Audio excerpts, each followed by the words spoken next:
Hola, ¿cómo están? Bienvenidos a nuestro podcast una vez más, 180 grados emocional.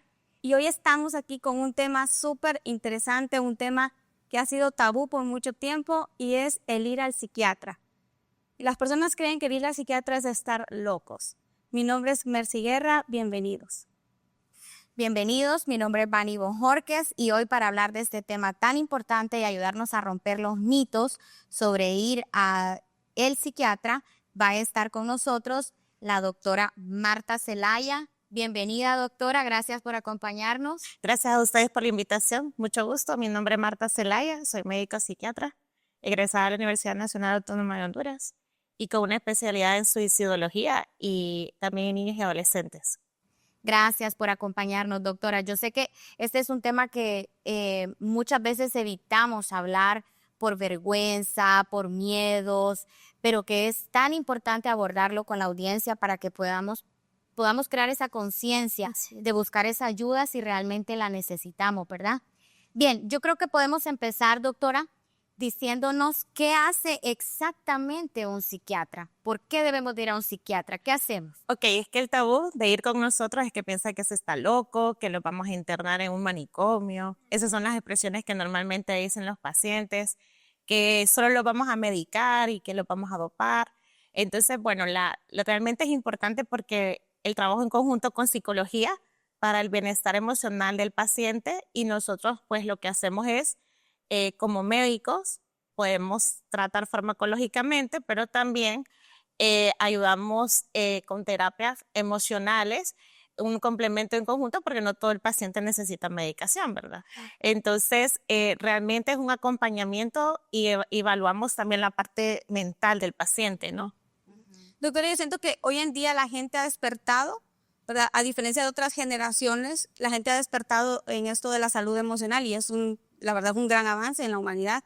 Y yo siento, pero hay gente que queda en esta duda, ¿a dónde voy primero? ¿Al psicólogo o al psiquiatra? ¿Cuál es la diferencia entre el psicólogo y el psiquiatra? Ok, la diferencia sería, pues, en primera, los años de estudio, porque el psiquiatra es médico general primero, y de ahí sacamos la especialidad y podemos medicar, y el psicólogo, pues, son 5 años donde practican diferentes tipos de terapia.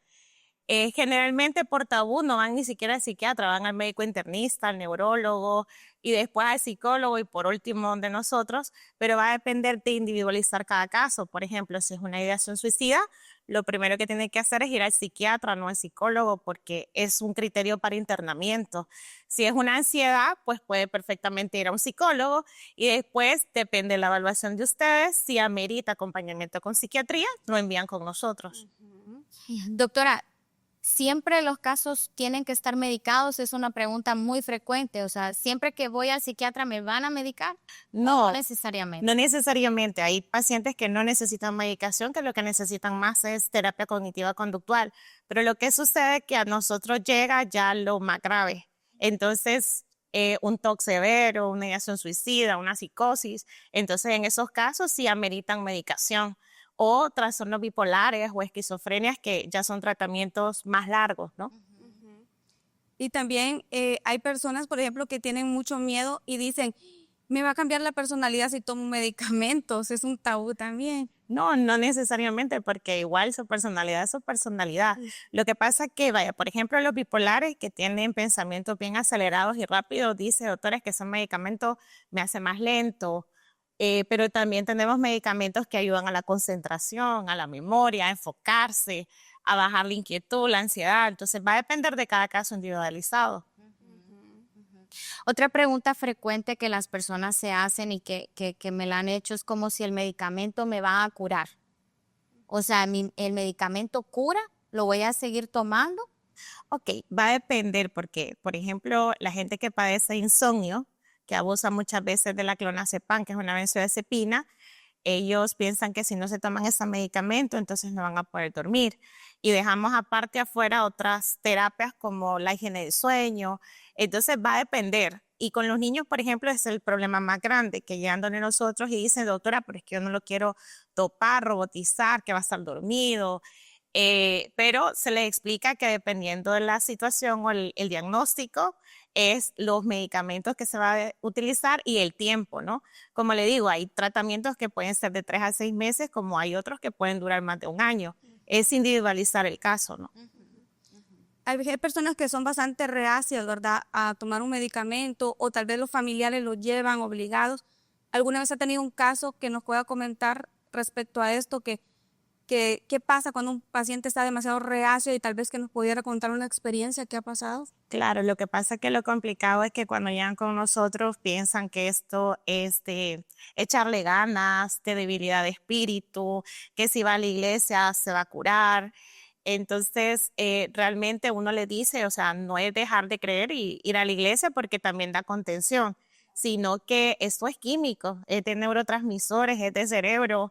Entonces, explicando la patología y explicándoles de que deben de tomar la medicación por su bienestar, que le den la oportunidad. Incluso hay gente muy cerrada que dice, bueno, le voy a dar la oportunidad ya una vez explicándole los beneficios, cuáles son los efectos secundarios, y pues ellos pueden aceptar, ¿no?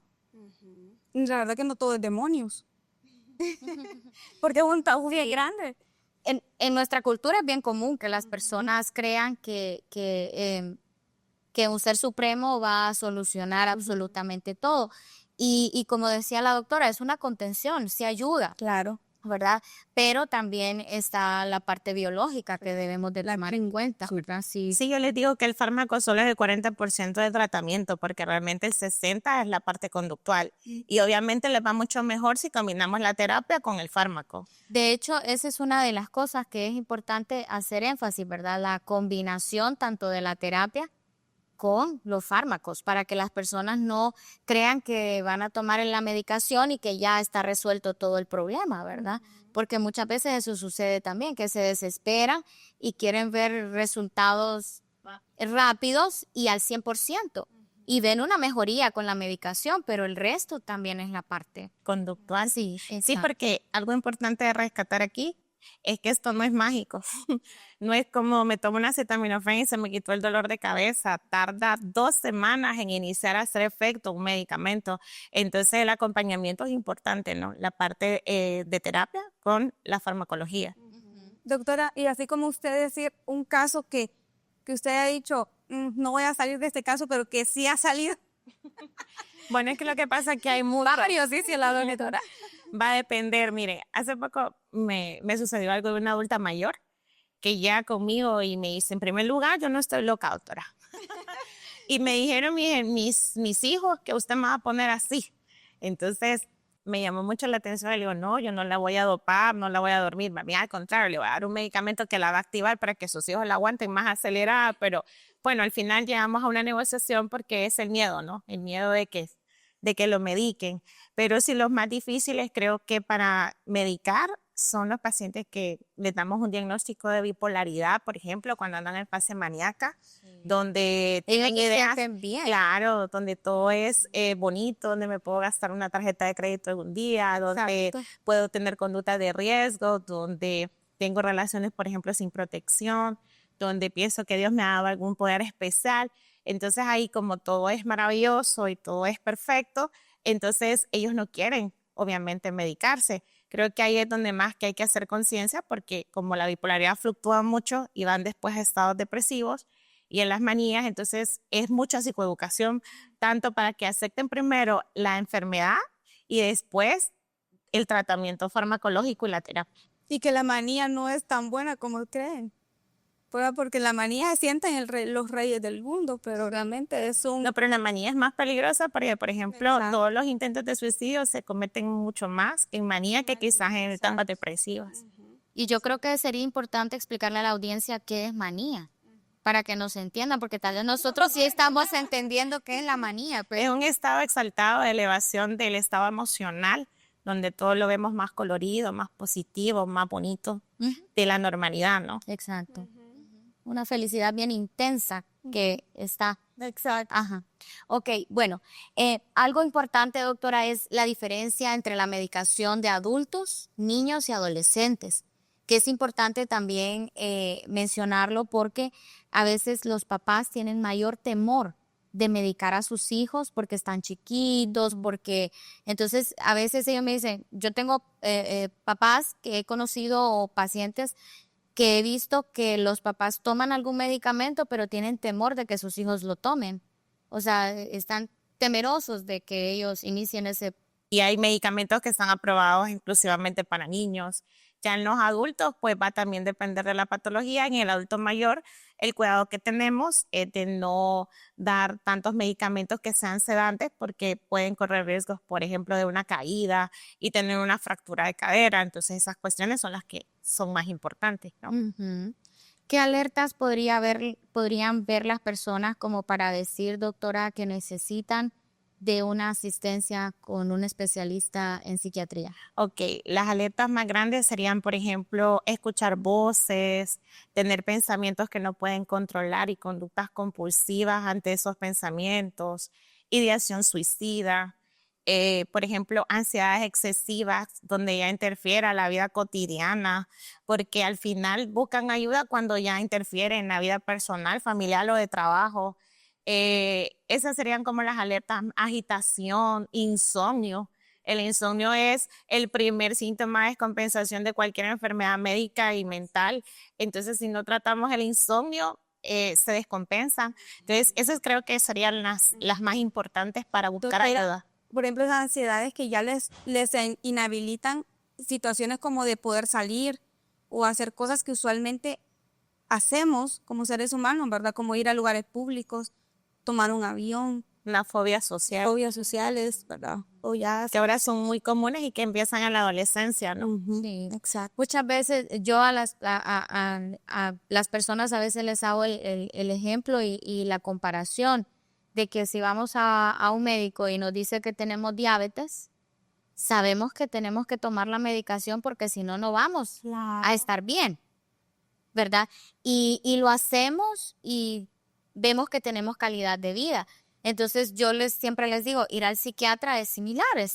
Usted tiene una situación en la que necesita un acompañamiento farmacológico para estar bien y tener calidad de vida, porque si no, no lo vamos a lograr, porque muchas veces quieren intentarlo solo con terapia y no se va a lograr. Necesitamos el acompañamiento y trabajar de la mano. Así es.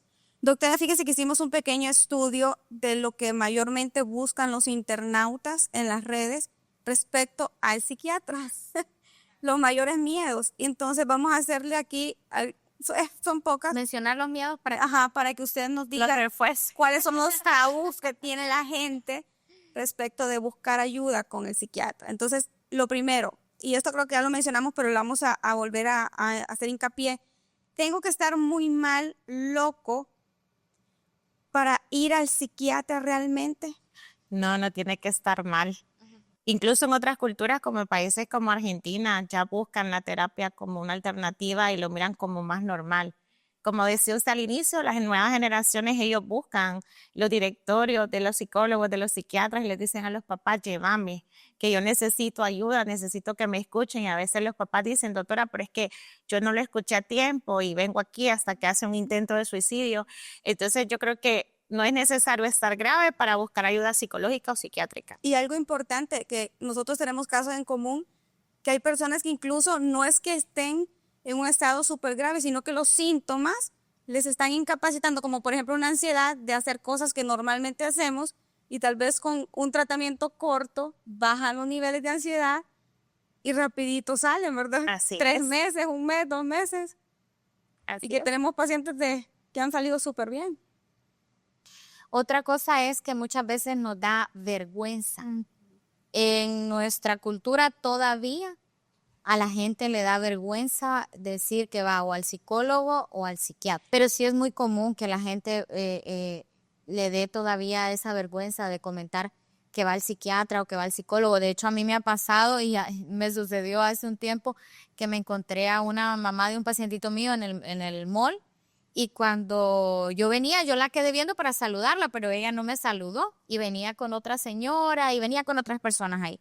Cuando llegó a mi consultorio, lo primero que me dijo, discúlpeme que no le hablé, pero es que me iban a preguntar de dónde la conocía y yo pudo haber dicho cualquier cosa, pero cómo nos bloqueamos ante el hecho de que mi familia o mis amigos se enteren de que estoy en un tratamiento, ¿verdad? O sea, son cosas que yo creo que poco a poco tenemos que ir concientizando de que son normales y de que pues si lo necesitamos para tener calidad de vida, tenemos que hacerlo, ¿verdad? Así es. Y ahora se ha hecho como más común.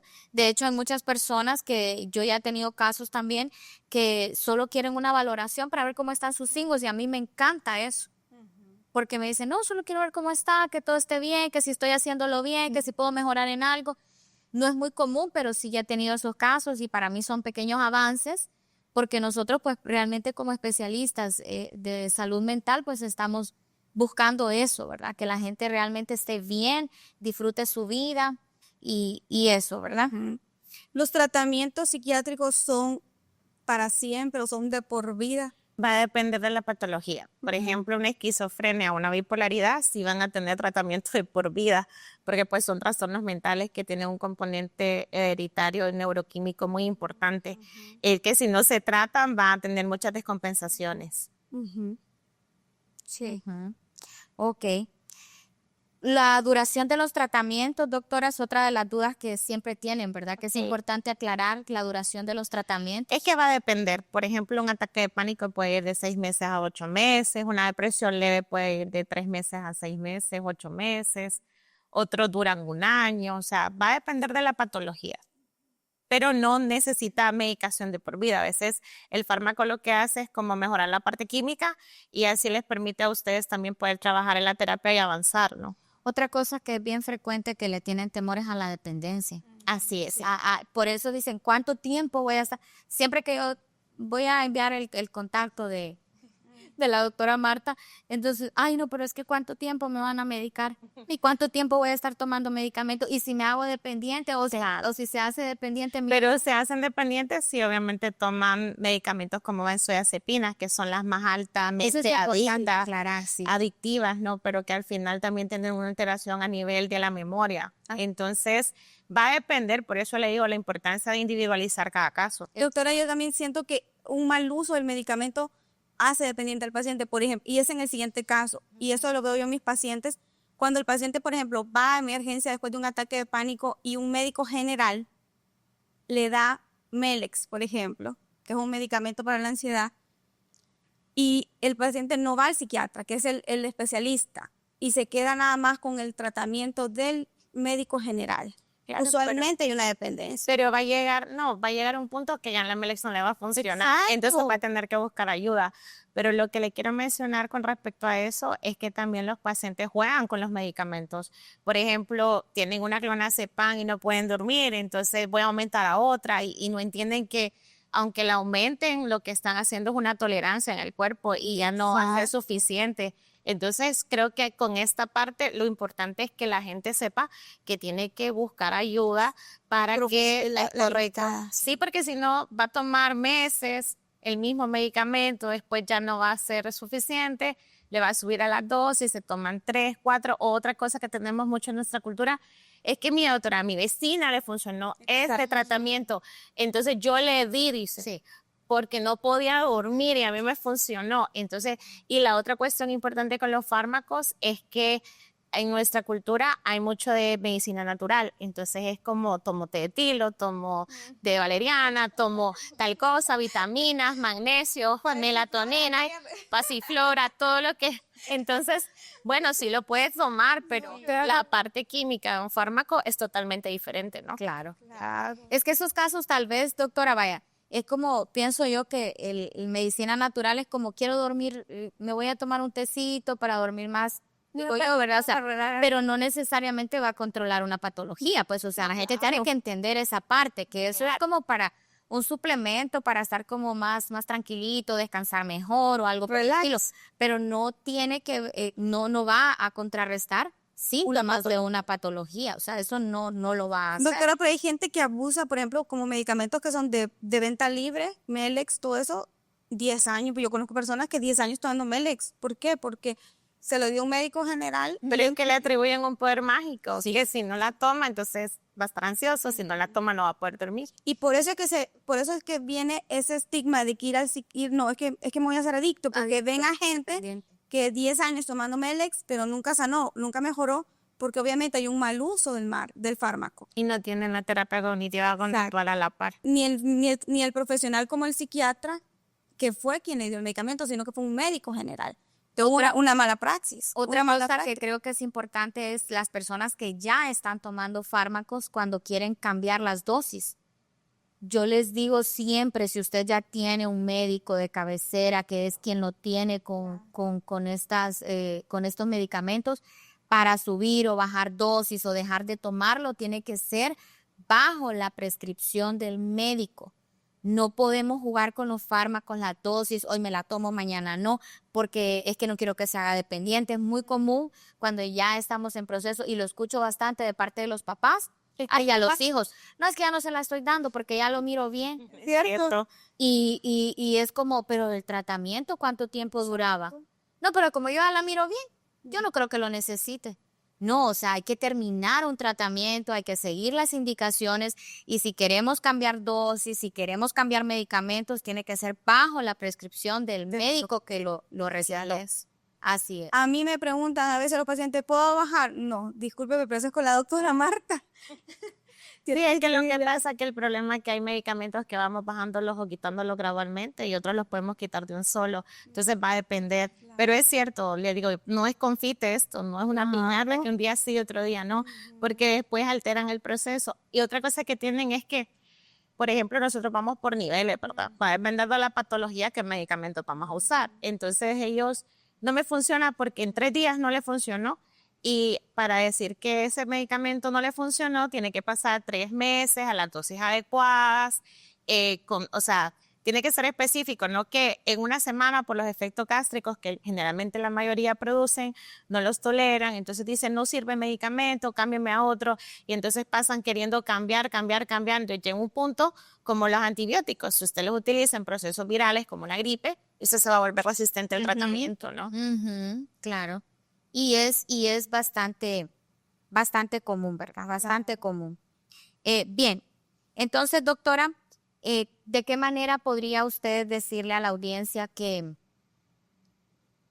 si necesitan ir al psiquiatra, lo hagan, sientan la confianza, la apertura, para que ellos pues puedan escucharlo de un profesional? No, claro, están bienvenidos a recibir ayuda psiquiátrica y psicológica, que sientan que el espacio va a ser personal, que no van a un sillón de acosado, que no los vamos a estigmatizar, que no los vamos a hacer sentir mal, más mal de lo que se sienten con su propio trastorno, y que tengan pues esa apertura, que nosotros no los vamos a ingresar porque realmente solo ingresamos al 1% de la población. Y el concepto es, estoy loco, voy al manicomio. No, que no me siento emocionalmente estable, voy a buscar ayuda para poder mejorar esa parte emocional. Claro, o sea que al final pues usted está ahí para ayudarles, para hacerles sentir mejor y para... Y trabajar en conjunto, pues, porque psicología siempre tiene que ir de la mano con psiquiatría, para que los pacientes tengan un mejor proceso y que salgan más rápido de sus patologías, ¿no? Claro. Gracias, doctora. A ustedes por la invitación. Gracias, de verdad, por estar con nosotros, y gracias a todos por vernos hasta aquí.